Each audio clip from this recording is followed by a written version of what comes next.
الحمدللہ رب العالمین والصلاة والسلام علی رسولہ الکریم۔ یہ زائد پنکھے بند کر دیں۔ عتیق بھائی ہیں، عتیق بھائی، ساجد بھائی،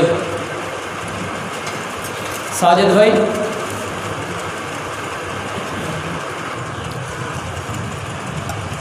یہ ہمارے قرآن مجید کے پہلے سپارے کا انشاءاللہ آج آغاز ہے خلاصہ قرآن کے حوالے سے۔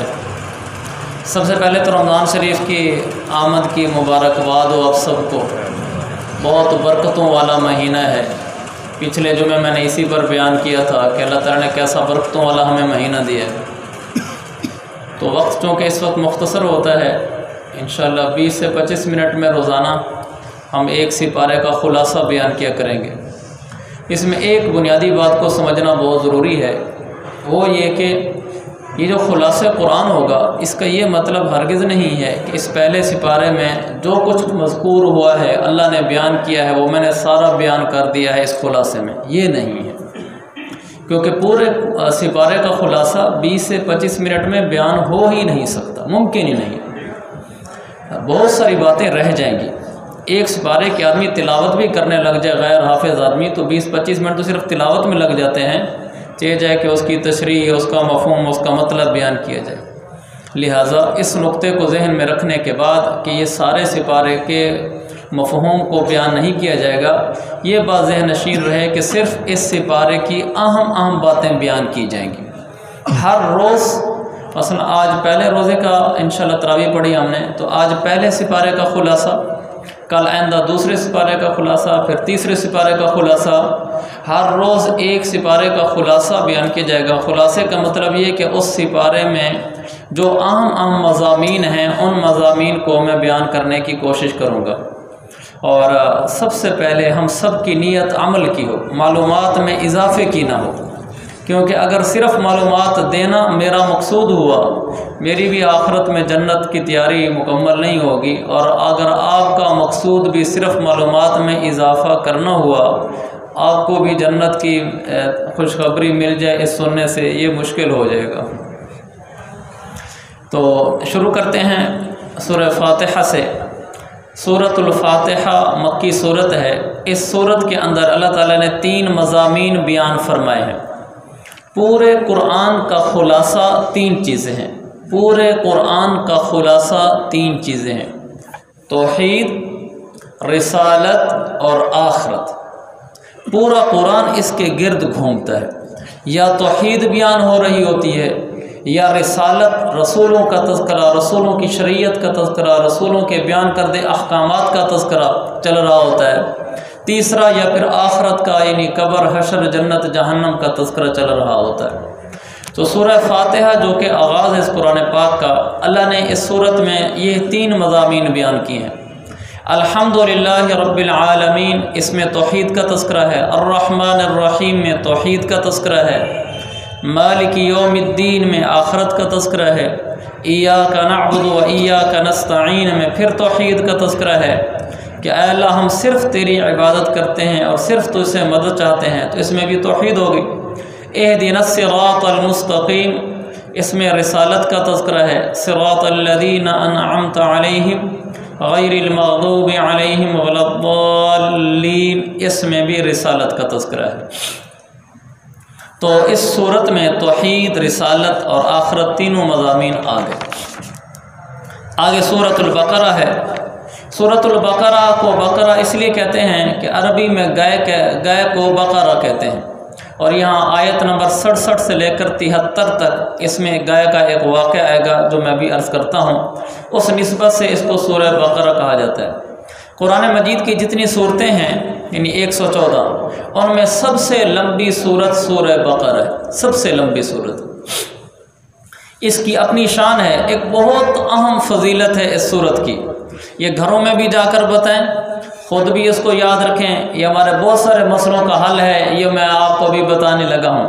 حدیث ہے صحیح مسلم کی، رسول پاک صلی اللہ علیہ وسلم نے فرمایا: ان الشیطان ینفر من البیت الذی تقرأ فیہ سورۃ البقرہ، جس گھر میں سورہ بقرہ کی تلاوت کی جاتی ہے اس گھر سے شیطان بھاگ جاتا ہے۔ اس گھر سے جنات بھاگ جاتے ہیں، شیاطین بھاگ جاتے ہیں۔ جو آدمی یہ چاہتا ہو نا کہ میرے گھر میں جنات کا اثر نہ ہو، شیطانوں کا اثر نہ ہو، اللہ کی رحمت برسے، تو وہ یہ کرے کہ گھر میں سورہ بقرہ پڑھ لے۔ نیا گھر بنایا ہے آپ اس گھر میں شفٹ ہونے سے پہلے ایک دفعہ سورہ بقرہ پڑھ لیں۔ آپ نے نئی دکان بنائی ہے، آپ سورہ بقرہ پڑھ لیں۔ آپ نے نئی زرعی زمین خریدی ہے تو اس میں کاشت کرنے سے پہلے ایک دفعہ سورہ بقرہ پڑھ لیں۔ کوئی بھی آپ نے کوئی بھی نئی چیز بنائی ہے جس میں آپ کی کوئی تعمیر ہو سکتی ہے، آپ کی زراعت ہو سکتی ہے، آپ کی آمدنی ہو سکتی ہے، آپ کی رہائش ہو سکتی ہے، کچھ بھی ایسی چیز ہے، آپ اس میں پہلے سورہ بقرہ پڑھیں اور پھر اس کے بعد آپ اس میں اگلا کام شروع کریں، رہائش ہے یا کاروبار ہے۔ لیکن ساتھ یہ بھی عرض کروں کہ خود پڑھیں، اس طرح نہ کریں کہ مسجد کے بچوں کو کہیں آؤ بھی سورہ بقرہ پڑھ کے چلے جاؤ، پھر ان کو کچھ پیسے دے دیے۔ یہ نہیں، سورہ بقرہ پڑھنی سب کو آتی ہے، گھر کے افراد پڑھیں۔ ایک دن میں نہیں پڑھ سکتے، 2 دن میں پڑھ لیں، 3 دن میں پڑھ لیں، چونکہ سورہ ذرا لمبی ہے، 2-2.5 باروں کی ہے، تو پڑھیں خود۔ جس گھر میں سورہ بقرہ پڑھ لی جاتی ہے وہاں سے شیطان جنات سب بھاگ جاتے ہیں۔ اور ویسے بھی اگر کسی کے گھر میں جنات کا اثر ہے، آسیب کا اثر ہے، تو وہ اب بھی جا کر گھر میں سورہ بقرہ پڑھنا شروع کر دے، انشاءاللہ حدیث کی روح سے اس سے شیطان جنات سب بھاگ جائیں گے۔ اور ایسے عاملوں کے پیچھے بھی نہیں پڑنا چاہیے جو عامل خود شریعت سے بیچارے دور ہوتے ہیں، گھروں میں آسیب آ جائیں، جنات کا اثر ہو جاتا ہے، ایسے عامل سے علاج کرانا چاہیے جو عامل خود شریعت کے مطابق زندگی گزارتا ہو اور قرآن و سنت سے واقف ہو، ورنہ عامل خود بیچارے دین سے دور ہوتے ہیں اور لوگوں کے گھروں سے شیطان نکال رہے ہوتے ہیں، ان کا اپنا شیطان ابھی نکلا نہیں ہوتا، دوسروں کا کیسے نکالیں گے۔ سورہ بقرہ عرض کر رہا تھا، پہلی آیت میں اللہ نے فرمایا شروع میں ذالک الکتاب لا ریب فیہ، اس کتاب میں شک نام کی کوئی ذرا بھر بھی گنجائش نہیں ہے۔ یہ اس آیت کا ترجمہ ہے۔ آج تک 1500 سال ہونے کو ہے، پورے انگریز نے، پورے یورپ نے، پورے کفر نے پورا زور لگا دیا ہے کہ قرآن کی کسی بات کو جھوٹا ثابت کر کے دکھ رہے ہیں۔ انہوں نے اس پر باقاعدہ زور لگائے ہیں، قرآن کی آیتوں کو پڑھا ہے، ایسے پڑھا ہے جیسے ہم مدرسوں میں علماء پڑھتے ہیں، یعنی ہر آیت کا ترجمہ، اس کی گرامر، اس کا مطلب، اس کی تشریحی، مفسرین نے اس کا کیا مطلب لکھا ہے وہ سارا پڑھا ہے، جس کو مستشرقین کہتے ہیں، اور وہ اب تک پڑھ رہے ہیں۔ باقاعدہ ان کے ہاں کالجوں میں، یونیورسٹیوں میں اس کی ڈگریاں ہوتی ہیں کافروں کی، یعنی پڑھنے والا کافر ہوتا ہے، بے وضو ہوتا ہے، ناپاک ہوتا ہے، لیکن وہ یہی قرآن بیٹھ کے پڑھتا ہے، اس کی ترجمہ تشریح پڑھتا ہے، صرف ایک غرض سے کہ اس کے اندر سے کوئی غلطی نکالی جا سکے اور اس کے ذریعے سے مسلمانوں کو گمراہ کیا جا سکے، کہ اس کے اندر کچھ ایسی باتیں نکال کر مسلمانوں کو تشویش میں ڈال دو اور وہ کہیں کہ یار یہ قرآن میں کیا لکھا ہوا ہے، اور وہ علماء کے پاس جائیں گے نہیں، ان کو یہیں الجھا دو، یا پھر اس میں کوئی نقطہ مل جائے جس کی وجہ سے ہم قرآن پر اعتراض کر سکیں۔ آج تک نہیں کر سکے، پورا کھلا چیلنج ہے، اگر کہیں کوئی ہے اعتراض قرآن پر، میرے جیسا چھوٹا سا طالب علم چیلنج کرتا ہے کہ ہمیں آ کر بتائیں کہ قرآن کی کس آیت پر اعتراض ہے، ہم جواب دیں گے کھلے لفظوں۔ آپ کو بھلا یوٹیوب سے ملے، آپ کو گوگل سے ملے، کسی کا کیا ہوا کوئی اعتراض ملے، آپ لے آئیں، انشاءاللہ وہ حل ہو جائے گا۔ لہٰذا قرآن پر کوئی اعتراض نہیں، یہ پوری سچی کتاب ہے، لا ریب فیہ، اس کتاب میں کوئی شک نہیں۔ 2-3 میں آپ کو سائنسی باتیں بھی بتاتا جنہوں نے قرآن کی مخالفت کی، قرآن کے خلاف نظریات قائم کیے، کچھ عرصے بعد پھر وہ نظریات اپنی موت آپ مر گئے اور قرآن کی صداقت کھلے آنکھوں ظاہر ہوئی۔ وہ وقت نہیں ہے، میں عرض نہیں کرتا، لیکن ایسے واقعات پیش آئے ہیں کہ سائنس نے یہ کوشش کی ہے کہ قرآن کو غلط ثابت کرے، لیکن قرآن غلط ثابت نہیں ہو سکا۔ ضمن چھوٹی سی بات عرض کر دوں، آگے آئے گی وہاں بھی عرض کروں گا۔ یہ جو کہتے ہیں نا کہ ماؤں کے پیٹوں میں کیا ہے، قرآن میں آتا ہے کہ صرف اللہ جانتا ہے، آج تو الٹرا ساؤنڈ بھی بتا دیتا ہے کہ کیا چیز ہے، اس سے قرآن کی آیت پر کوئی فرق نہیں پڑتا، یہ جب وہاں پہنچیں گے انشاءاللہ میں عرض کروں گا، یہ غلط فہمی ہے۔ آگے دوسرا صفحہ ہے، اس میں اللہ تعالیٰ فرماتا ہے کہ منافقوں کے دل میں بیماریاں ہیں۔ اس سے معلوم ہوا کہ دل کی بھی کچھ بیماری ہوتی ہے جیسے جسم کی بیماریاں ہوتی ہیں۔ دل کی بیماری ہے کفر، شرک، جس سے اللہ نے ہمیں بچایا ہوا ہے۔ دل کی بیماری ہے عجب، تکبر، ریاکاری، حسد، بغض، نفرت، یہ دل کی بیماریاں ہیں۔ تو جیسے ہم ظاہری بیماریوں کا خیال رکھتے ہیں، اس طرح ہمیں اپنے اندر کی بیماریوں کا بھی خیال رکھنا چاہیے کہ میرے اندر ریاکاری تو نہیں ہے، میرے اندر تکبر تو نہیں ہے، میرے اندر عجب تو نہیں ہے۔ عجب کہتے ہیں انسان اپنے اندر اپنے آپ کو کوئی چیز سمجھ رہا ہوتا ہے کہ میں بڑی چیز ہوں، یہ عجب ہوتا ہے۔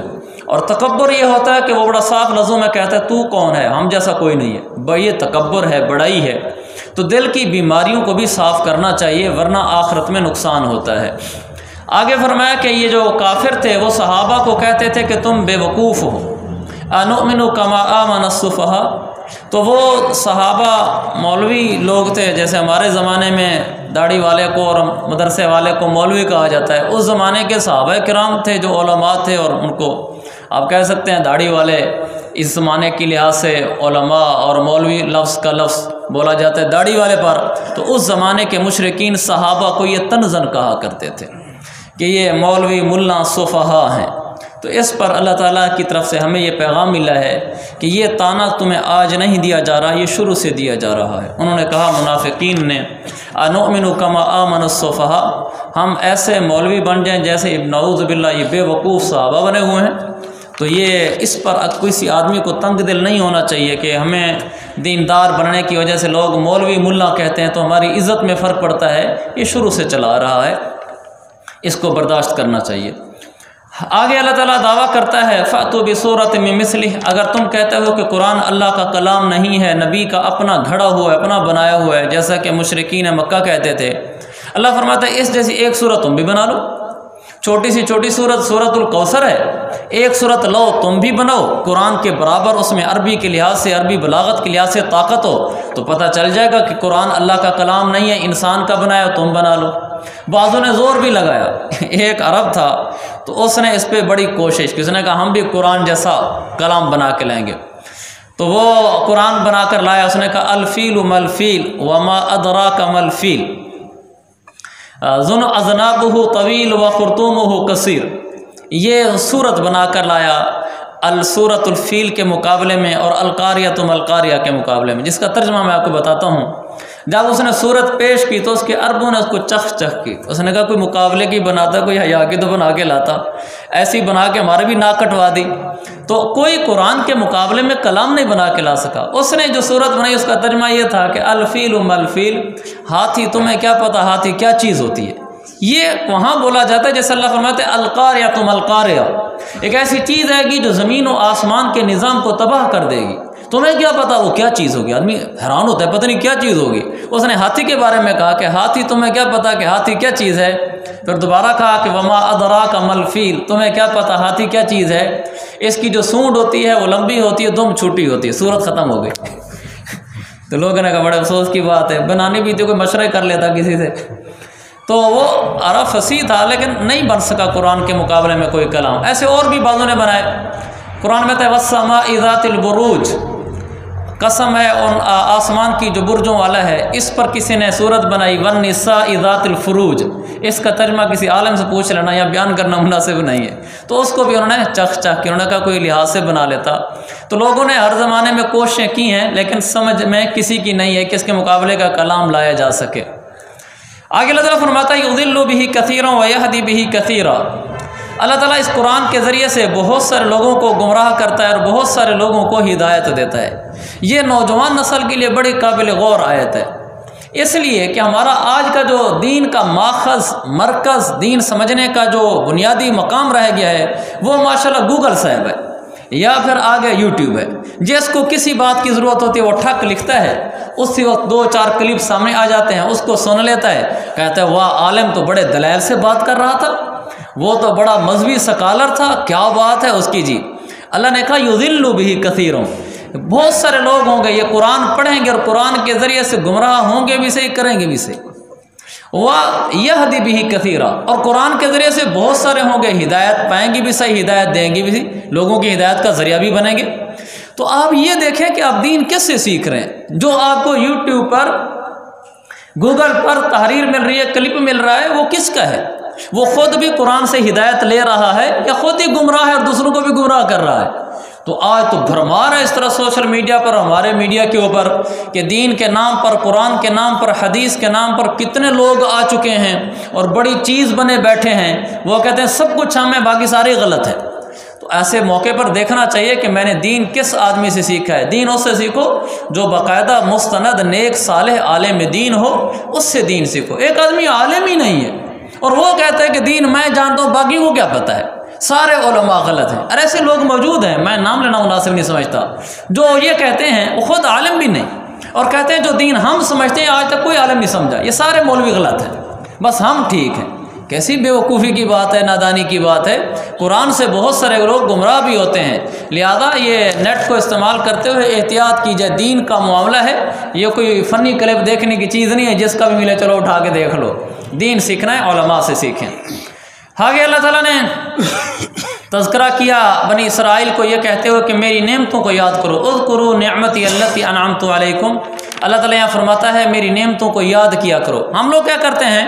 ہم یاد کرتے ہیں ہمارے اوپر آئے ہوئے دکھڑے کہ آج کل بڑے حالات ڈاؤن ہیں، بڑی پریشانی ہے، فلاں رشتہ دار بڑا چڑھ گیا، میں بڑا پیچھے رہ گیا، اس کی تو کیا ہی باتیں ہیں۔ ہر وقت ہمارے دماغ کی سوئی پیسے کی طرف گھومے جا رہی ہے۔ وہ کبھی اللہ کی نعمتیں بھی یاد کر لینی چاہیے۔ بھی فلاں آدمی کو دیکھو، اس بیچارے کی تو آنکھیں بھی نہیں ہیں، میری آنکھیں تو ہیں نا۔ فلاں آدمی کو دیکھو، اس کے گھر کا آٹا بھی نہیں ہے، چلو میرے گھر کا آٹا تو ہے نا۔ فلاں کو دیکھو وہ کافر ہے، چلو میں مسلمان تو ہوں۔ ہم نعمتوں کو یاد نہیں کرتے، دوسری چیزیں یاد کرتے ہیں۔ اللہ نے فرمایا میری نعمتیں یاد کیا کرو۔ اور آگے علماء کے لیے ہے، ہر ایک کے لیے ہے، ہر مسلمان کے لیے، خاص طور پر علماء کے لیے وعید ہے کہ لوگوں کو نیکیوں کا حکم کرنا اور تقریریں کرنا، خود بے عمل ہونا، یہ جہنم میں جانے کا راستہ ہے۔ انسان دین کی دعوت بھی دے اور عمل بھی کرے۔ علماء کے لیے زیادہ ضروری ہے کہ ہمارا کام ممبروں پہ بیٹھ کے لوگوں کو دین سمجھانا ہے اور ہم ہی خود بے دین ہو جائیں، یعنی عمل نہ کریں شریعت پر، تو بڑے دکھ کی بات ہے۔ تو ہمیں خود رسول پاک صلی اللہ علیہ وسلم کی بتائی ہوئی شریعت پر عمل بھی کرنا چاہیے، لوگوں کو بھی بتانا چاہیے۔ آگے فرمایا وَاسْتَعِینُوا بِالصَّبْرِ وَالصَّلَاةِ، صبر اور نماز کے ذریعے اللہ سے مدد مانگو۔ مدد کی ضرورت ہم میں سے سب کو ہے کہ نہیں ہے؟ یا نہیں ہے؟ ہمیں ہر آدمی کو ضرورت ہے بھائی، کسی کو رزق کی پریشانی، کسی کو صحت کی پریشانی، کسی کو گھریلو مسائل، کسی کو خاندانی مسائل، کسی کو عدالتی مسائل، کسی کو اسپتال کے مسائل، کسی کو معاشرتی مسائل۔ ہمارے مسئلوں کا حل الصبر والصلاۃ، نماز پڑھنا اور اللہ سے مانگنا، نماز پڑھنا اللہ سے مانگنا، روزے رکھنا۔ بعضوں کا صبر کا مطلب روزے لکھا لے گا کہ روزے رکھنا اور نفلیں پڑھنا، روزے رکھنا اور نفلیں پڑھنا کہ یا اللہ میں نے نفل پڑھی ہے، اس کی برکت سے میرا مسئلہ حل فرما۔ روزے رکھنا اور پھر افطاری میں دعائیں مانگنا کہ یا اللہ ہمارے مسائل حل فرما، تو اللہ اس آدمی کے مسائل حل فرماتا ہے۔ آگے فرمایا وما ظلمونا ولکن کانوا انفسهم یظلمون۔ اس آیت کا پیغام یہ ہے جتنے لوگوں پر اللہ کی طرف سے آزمائشیں آتی ہیں، اس میں اللہ فرماتے ہیں ہم نے ان پر کوئی ظلم زیادتی نہیں کی، ان کے اپنے اعمالوں کا نتیجہ ہے، ان کے اپنے کردار کا نتیجہ ہے۔ لہذا اگر کوئی آدمی ایسا ہے کہ وہ بیچارہ مسلسل پریشانی میں ہے تو اللہ پر شکوہ نہ کرے، اللہ فرماتے ہیں اپنے اعمال کو دیکھ، کوئی چیز مل جائے گی جس کی وجہ سے حالات میں گرا ہوا ہے، لہذا اللہ پر شکوہ کرنے کی بجائے اپنے اعمال دیکھنے چاہیے۔ آیت نمبر 67 شروع ہو گیا وَإِذْ قَالَ مُوسَىٰ لِقَوْمِهِ إِنَّ اللَّهَ يَأْمُرُكُمْ أَن تَذْبَحُوا بَقَرَةً۔ یہاں سے وہ گائے والا واقعہ ہے جس کا مختصر خلاصہ یہ ہے، بنی اسرائیل میں دو بھائی تھے، ایک بھائی نے دوسرے بھائی کو قتل کر کے پھر آگے سیاڑا بننے لگا، اس کی لاش اٹھا کر جا کے سڑک پہ پھینک دی اور اب سیاڑا بنتے ہوئے آ گیا حضرت موسیٰ علیہ السلام کے پاس، کہنے لگا میرے بھائی کو کسی نے قتل کر کے لاش ادھر پھینک دی، اس کا قاتل ڈھونڈ کے لاؤ، کون ہے میرے بھائی کا قاتل؟ اس نے بھائی کو قتل اس لیے کیا تھا تاکہ اس کی وراثت اور اس کی جائیداد میرے پاس آ جائے، تو پتہ بھی نہ چلے میں نے قتل کیا ہے اور جائیداد بھی قابو کر لوں گا۔ موسیٰ علیہ السلام کے سامنے جب یہ کیس آیا تو موسیٰ علیہ السلام نے اللہ کو پکارا، اللہ نے فرمایا کہ ان کو کہو کہ گائے ذبح کرو، انہوں نے گائے ذبح کی، اللہ نے فرمایا فَاضْرِبُوهُ بِبَعْضِهَا کہ اس گائے کا ایک ٹکڑا ذبح کرنے کے بعد گوشت کا ایک ٹکڑا اٹھاؤ اور مرے ہوئے آدمی کے جسم پر لگاؤ، یہ خود بولے گا۔ وہ تو نبی تھے، معجزہ تھا، انہوں نے گائے کو ذبح کیا، اس کو ٹکڑا اٹھایا، لگایا اس آدمی کو، آدمی اٹھ کے بیٹھ گیا، اس نے کہا یہی میرا قاتل ہے، تو وہ پکڑا گیا۔ تو اس میں ہمیں یہ بتایا کہ بعض دفعہ انسان کسی کام کو کرتا ہے اور تیز تراری دکھلانے لگتا ہے، گو اس وقت نبی زندہ نہیں ہیں لیکن اللہ اپنے غیبی نظام سے اس کو رسوا کر دیتا ہے، لہذا آدمی کو اس طرح کے غلط کام کر کے تیزی تراری نہیں دکھلانی چاہیے، غلطی ہو جائے تو جرم کا اعتراف کر لینا چاہیے، اعتراف جرم انسان کی عظمت ہے، نہ یہ کہ انسان کسی دوسرے پر ڈالے۔ آگے بتایا کہ نبی جب لے کر آتے تھے پیغامات لوگوں کے پاس، جاءکم رسول بما لا تہوی انفسکم، اگر وہ حکم ان کی خواہش کے خلاف ہوتا تھا تو استکبرتم، وہ آگے سے اکڑ جاتے تھے، تو جس کی وجہ سے وہ گمراہ ہوئے۔ یہ مرض آج ہم میں بھی ہے، اگر شریعت کا ہمیں کوئی ایسا حکم بتایا جائے نا جو ہمارے مزاج کے مطابق ہو، ماشاءاللہ جی کیا سونی شریعت ہے، اور اگر کوئی ایسا حکم بتا دیا جائے جو ہماری طبیعت کے، ہمارے مزاج کے اور ہمارے اندر والے اٹھنے والے جذبات کے خلاف ہو، ہم کیا کہتے ہیں؟ مولوی نے اپنا دین بنا رکھا ہے، اپنی طرف سے مسئلے بناتے رہتے ہیں، جو مشکل جو ہوگی۔ شریعت کے مطابق کوئی فیصلہ کسی سے لے لیں، اگر تو ہمارے حق میں ہو جائے جی ماشاءاللہ، اگر ہمارے خلاف ہو جائے نہیں ہم نہیں مانتے، یہ کیسے کر دے انہوں نے۔ تو ایسے موقع پر ہم نے ہر اس حکم کو بھی ماننا ہے جو ہماری طبیعت کے خلاف ہو۔ یہ القرآن نے فرمایا بما لا تہوی انفسکم، جو تمہاری طبیعت کے خلاف ہو شریعت کے اس حکم کو بھی مانا کرو، وہاں اکڑ نہ جایا کرو۔ آگے اللہ تعالیٰ نے فرمایا من کان عدوا للہ وملائکتہ ورسلہ، یہاں یہ پیغام دیا کہ اللہ کے ساتھ جن لوگوں کا تعلق ہوتا ہے، اللہ والے لوگ ہوتے ہیں، ان کے ساتھ دشمنی کرنا یہ اللہ کے ساتھ دشمنی کرنا ہوتا ہے۔ یہ ساری زندگی یاد رکھیں، میں بھی آپ بھی، ہم نہ اہل اللہ سے دشمنی نہ مول لیا کریں، اللہ والوں سے نہ دشمنی کیا کریں۔ ایک آدمی نیک ہے، ضروری نہیں عالم ہو، وہ نیک انسان ہے، اس سے ہماری دشمنی ہے، اس سے ہماری ٹکر ہے، اس کو ہم ذلیل کرتے ہیں، اس پر جملے کستے ہیں، بات ہے مولوی سمجھ کر اس بیچارے کو بھولا سمجھ کر اس پہ جملے کس کے اس پر مذاق اڑاتے ہیں، اس لیے کہ وہ ایک دیندار آدمی ہے، اور وہ آگے سے جملہ نہیں کستا کہ کسی مسلمان کو رسوا کرنا جائز نہیں، تو یہ سمجھتے ہیں شاید اس کو بولنا نہیں آتا۔ وہ کیا کہا تھا شاعر نے؟ تو مجھے شعر نہیں آتے، اس نے کہا زبان ہم بھی رکھتے ہیں مگر ہم بولتے نہیں ہیں، اس طرح کا کوئی شعر ہے۔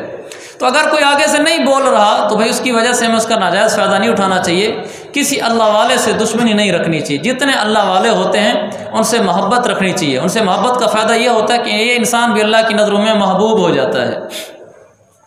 آگے ما یفرقون بہ بین المرء وزوجہ، اس آیت میں یہ پیغام ہے اگر کوئی آدمی ایسا بولتا ہے جس سے میاں بیوی میں کھٹ پٹ بڑھ جاتی ہے، یہ شیطان ہے پورا۔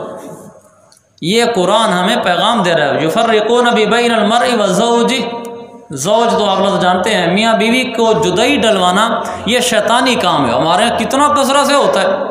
میاں بیوی میں کھٹ پٹ ہو گئی اور شوہر نے آ کر کسی کو سنایا جی میری بیوی نے مجھے ایسے ایسے کہا ہے، آگے بولتی ہے فلاں کرتی ہے، وہ بھی آگے کہتا ہے چل جا اس کو ماں باپ کے گھر پہنچا کے زیادہ وہ کر رہی ہے، تو میاں بیوی میں جدائی ڈلوا دی۔ بیوی نے کہا اپنے ماں باپ کو جی میرا شوہر ایسے کرتا ہے، اور ایسے میں جس ہم نے سخت بول پڑا اور میری ساس بول پڑی، باپ کیا کرتا ہے بیٹی کو آ کے گھر لے جاتا ہے، کہتا ہے بس اب ہم نہیں دیتے لڑکی۔ وہ مٹی ڈالنی چاہیے، قصہ ختم کرنا چاہیے، چھوٹی موٹی باتیں ہر گھر میں ہوتی رہتی ہیں، میاں بیوی میں جدائی نہیں ڈلوانی چاہیے۔ کوئی شوہر کہتا ہے جی میری بیوی میں یہ مسئلہ ہے، وہ سست ہے، کام نہیں کرتی، کھانا پکانا نہیں آتا، دوست بھی اس کو مذاق میں کہہ رہے تھے یار اور شادی کر لے، چوڑ پر ہے اس کو، تو اس کو اور زیادہ دور کر رہے ہوتے ہیں۔ ایسے موقع پہ کہنا چاہیے کوئی نہیں بھائی، ہر عورت میں ساری خوبیاں نہیں ہوتی، اگر اس میں کوئی خامی ہے تو وہ خوبی بھی ہوگی، تو میاں بیوی میں جدائی نہیں ڈلوانی چاہیے، ہمیں ان کو جوڑنا چاہیے۔ یہاں تک مسئلہ ہے کہ اگر میاں بیوی میں جدائی ہے، آپ ان کو ملوانے کے لیے کوئی ایسی بات کر دیتے ہیں جس پر جھوٹ کا لبادہ چڑھا دیتے ہیں، یعنی ایسی بات بولتے ہیں جو بظاہر جھوٹ لگ رہی ہوتی ہے، لیکن آپ کس بات کے بولنے سے ان میں صلح ہو جاتی ہے۔ حدیث میں ہے کہ اس کی اجازت ہے، حدیث میں ہے کہ اس کی اجازت ہے، تو میاں بیوی میں صلح کرانے کے لیے جھوٹ نما بات کہنے کی اجازت ہوتی ہے، چاہے جائے کہ اس کو کوئی وجہ کے بغیر ہی جدائی کرائی جا رہی ہے۔ تو ہمیں سے کوئی آدمی ایسا نہ ہو جو میاں بیوی میں جدائی کرانے والا ہو۔ آگے کہا کہ اقیموا الصلاۃ وآتوا الزکاۃ، جہاں نماز کا حکم ہے وہیں زکوٰۃ کا حکم ہے۔ قرآن میں دیکھیں گے ہر جگہ تقریباً ایسا ہی ہے۔ اس کی وجہ کیا ہے؟ صلاۃ کا تعلق اللہ کے ساتھ ہے، زکوٰۃ کا تعلق لوگوں کے ساتھ ہے، پیسہ تو لوگوں کو دینا ہوتا ہے۔ یہ اللہ تعالیٰ بتانا چاہتا ہے کہ جس طرح حقوق اللہ ضروری ہیں ایسے حقوق العباد بھی ضروری ہیں۔ یہ نہیں کہ صرف نماز روزہ تلاوت پر تو زور ہو، لوگوں کے ساتھ معاملات اچھے نہ ہوں، لوگوں کو تکلیفیں پہنچا رہا ہو، اس سے اس کے گھر والے رشتہ دار محلے والے تنگ ہو اور ویسے ماشاءاللہ نمازی حاجی پرہیزگار ہو، یہ پورا دیندار نہیں ہے۔ پھر اللہ نے وہی بات کہی اذکروا نعمتی التی انعمت علیکم، میرے بندو میری نعمتوں کو دل سے یاد کرتے رہا کرو۔ پھر بیت اللہ کا مقام بیان کیا کہ بیت اللہ اونچی شان والا ہے، اور بیت اللہ جس شہر میں واقع ہے وہ شہر اونچی شان والا ہے، اور طواف کرنے والے اونچی شان والے ہیں، اور جو مکہ مکرمہ میں رہنے والے ہیں اللہ ان کو غربت کا شکار نہیں کرے گا۔ وارزق اہلہ من الثمرات، اللہ ان کو میوے اور پھل عطا فرمائے گا۔ اب مکہ میں جا کر دیکھیں وہ پھل ملتے ہیں جو ساری دنیا کے اندر جا کر کسی ایک شہر میں نہیں ملتے، اور وہاں ایک ہی شہر میں وہ سارے پھل مل رہے ہوتے ہیں۔ اللہ تعالیٰ نے مکہ کو برکتوں والا شہر بنایا ہے۔ آگے ابراہیم علیہ السلام نے جب بیت اللہ بنایا تو اللہ سے کہا ربنا تقبل منا، اے اللہ بیت اللہ کی تعمیر کو ہماری طرف سے اس طرح قبول فرما کہ یہ قبول کیے جانے کے قابل تو نہیں ہے۔ یہ ترجمہ ہے تقبل کا۔ اس سے یہ معلوم ہوا کہ جب ہم کوئی نیک عمل کریں تو اللہ کو اس طرح نہ کہا کریں اللہ ہماری باتیں قبول فرما جیسے ہیں قبول ہونے کے قابل۔ دل میں یہ ہونا چاہیے کہ میری نماز، روزہ، تلاوت، عبادت، حج، اللہ کے نام پر خرچ کرنا، غریبوں کی مدد کرنا، سارے اعمال یہ قبول ہونے کے قابل تو نہیں ہیں لیکن اللہ اپنے فضل سے قبول فرما۔ ہمیشہ اپنے عمل کو ناقص اور کمزور سمجھنا چاہیے اور یہ سمجھنا چاہیے کہ اگر یہ قبول ہو گیا تو اللہ کی رحمت سے قبول ہوگا ورنہ اس لائق نہیں تھا۔ سپارے کا اختتام ہوتا ہے وَمَا اللَّهُ بِغَافِلٍ عَمَّا تَعْمَلُونَ، اور آخر میں وَلَكُمْ مَا كَسَبْتُمْ وَلَا تُسْأَلُونَ عَمَّا كَانُوا يَعْمَلُونَ۔ اس میں یہ فرمایا قیامت والے دن تم سے تمہارے کیے ہوئے کاموں کا حساب کتاب ہوگا، اللہ غافل نہیں ہے۔ ہم چھوٹا کام کرتے ہیں یا بڑا کرتے ہیں، حتیٰ کہ آنکھ کنکیوں سے بھی اگر کہیں غلط دیکھتی ہے تو بھی اللہ کو پتہ ہوتا ہے کہ ہم کیا کر رہے ہیں۔ قیامت والے دن ایک ایک بات کا حساب ہوگا۔ چھپکے سے کسی کو 1 روپیہ دینے والا یہ بھی قیامت والے دن اس کا اجر ثواب بدلے لے رہا ہوگا، اور کوئی آدمی چپکے سے گناہ کرنے والا وہ بھی اپنی سزا بھگت رہا ہوگا۔ ہمارا ہر عمل لکھا جا رہا ہے، اللہ سے پوشیدہ نہیں ہے۔ اللہ مجھے اور آپ کو عمل کی توفیق عطا فرمائے۔